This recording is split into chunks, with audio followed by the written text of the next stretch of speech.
Hey everyone, and welcome. Today, we are diving into an explainer of a classic sci-fi story that honestly feels way more like our current reality than ever before. We're going to break down Isaac Asimov's short story, The Fun They Had. Now, Asimov totally flips everything we know about going to school entirely upside down, asking us to imagine a world where the classroom, well, as we know it anyway, has completely vanished. As we go through this, you'll see the story brought to life through some really beautiful pictures and animations we've put together. So let's just dive right in and see what the future holds. To set the stage, I want you to think back just a few years. Remember those pandemic lockdowns? Did you miss physical school? I mean, sure, suddenly you didn't have to deal with the morning commute, but you also couldn't hang out with your friends, right? You couldn't share a joke in the hallways or feel that lively, kind of chaotic energy of a packed classroom. You were basically just sitting at home studying all by yourself through a screen. Keep that specific feeling of isolation in your mind, because that exact scenario, that is the permanent, everyday reality for the kids in the world we are about to step into. So let's jump from our own recent pandemic experience, past the present day, all the way forward to a very specific date, May 17th, 2157. Over a century from now, the education system has totally transformed. Physical schools? Gone. AI and robotic teachers basically run the whole show. And this is where we meet our two main characters. We have an 11-year-old girl named Margie, who keeps a daily diary, and her 13-year-old friend Tommy. And on this particular night in 2157, Margie writes down a really startling discovery. Section 1. A real book. The discovery in the attic. This discovery kicks off the entire story. See, Tommy has found a real, physical, paper-printed book hidden away up in his attic. Now, to kids living in the year 2157, this is basically an alien artifact. It's wild to them. Just think about the contrast here. The physical book has these yellowing, crinkly pages, and the words are completely static. They literally don't move. In their world, they only use telebooks, which are basically screens where the text scrolls dynamically. Plus, when they turn the page back, the exact same words are still sitting there, frozen in place. To kids who are used to flashing screens that hold millions of books, this static paper object is just absolutely mind-boggling. Tommy, though, he is definitely not impressed. He adopts this super arrogant 13-year-old know-it-all attitude and essentially declares the book a massive waste. In his mind, once you read a physical book, you just throw it in the trash, right? Why would anyone ever want that? He probably compares it to his television screen, which already holds millions of books, can download more in a split second, and never, ever gets thrown away. He looks at this old way of reading as incredibly inefficient and honestly just entirely useless. So Margie's looking at it and asks him what this ancient thing is even about. And when Tommy casually replies, school, Margie's reaction is pure disgust. Like, what is there to possibly write about school? She absolutely despises school. And right now, at this exact moment in her life, she is hating it more than she ever has before. Section 2. Margie's mechanical teacher. The struggle with the screen. Okay, so why the intense hatred for school? Well, Margie's school isn't a building you go to. It's this big, black, ugly robotic machine sitting right inside her house.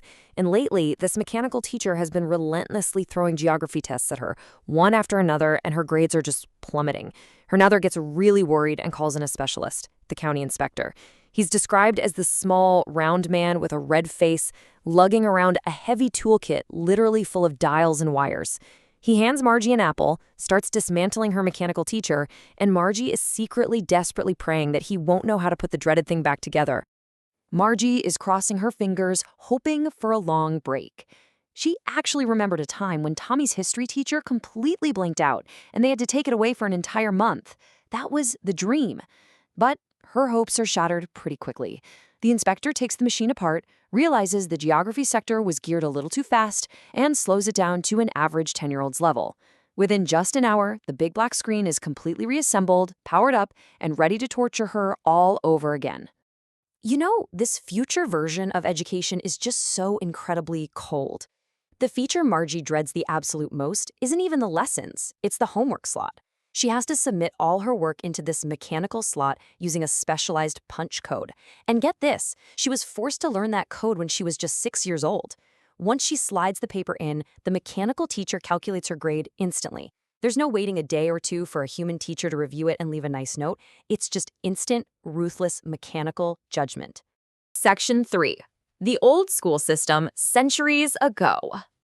So, back in the present moment with the mechanical teacher all fixed up, a super disappointed Margie turns back to Tommy. Why would anyone write about school? She asks him again. Tommy smugly tells her that the school in this ancient book isn't their kind of school. It describes a system from hundreds and hundreds of years ago. Margie is completely stunned by this. She asks, can a human actually be a teacher? She just cannot wrap her head around the concept. She argues that a human could never possibly be smart enough to teach a class. But Tommy is quick to point out that his own human dad knows just about as much as his mechanical teacher does, proving that, yeah, humans are perfectly capable. Tommy then paints this totally wild picture for her. He explains that the old school system didn't happen in some lonely bedroom. There was an entire special, dedicated building where all the kids went together. Hundreds of kids of the exact same age were grouped up in classrooms, and they were taught the exact same things by actual, living human beings who stood there and explained the concepts. And because they were all learning the same things at the same time, they could actually talk about their homework. They could help each other out. Section 4. The fun they had, missing the human connection. Margie is completely fascinated now, just starting to imagine how amazing that kind of life must have been.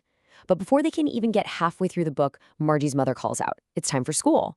Margie is forced to drop this incredible conversation and literally just walk into her classroom, which is located directly next to her bedroom. Her reality is so grim compared to the book. She sits down completely alone. The mechanical teacher powers on, flashing a lesson on the screen about adding proper fractions. But Margie's mind is a million miles away. She's lost in this vibrant daydream of those neighborhood kids from centuries ago, laughing in the schoolyard, sitting together in the room, and walking home together at the end of the day. As this big black screen drones on and on mechanically about adding fractions, Margie is entirely consumed by her thoughts of the past. She thinks about how much the kids in the old days must have loved it.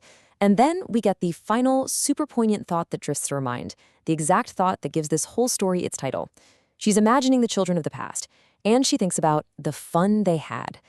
In that moment, she is desperately longing for a human connection and a shared community that she has literally never experienced in her entire life. Which brings us right back to us, you and me. As our own world rapidly advances with AI, with digital learning, and the kinds of remote at-home setups we all experienced during the pandemic, do we risk losing that human touch? Are we slowly moving closer to Margie's isolated screen-only reality? This explainer isn't just an analysis of an old sci-fi story. It's really a reflection on what makes learning truly meaningful. I want you to think about your own experiences, your friends, and the fun you have when you're actually together. Thanks so much for joining me for this explainer today, and I really hope this leaves you with a lot to think about when it comes to the future of our education.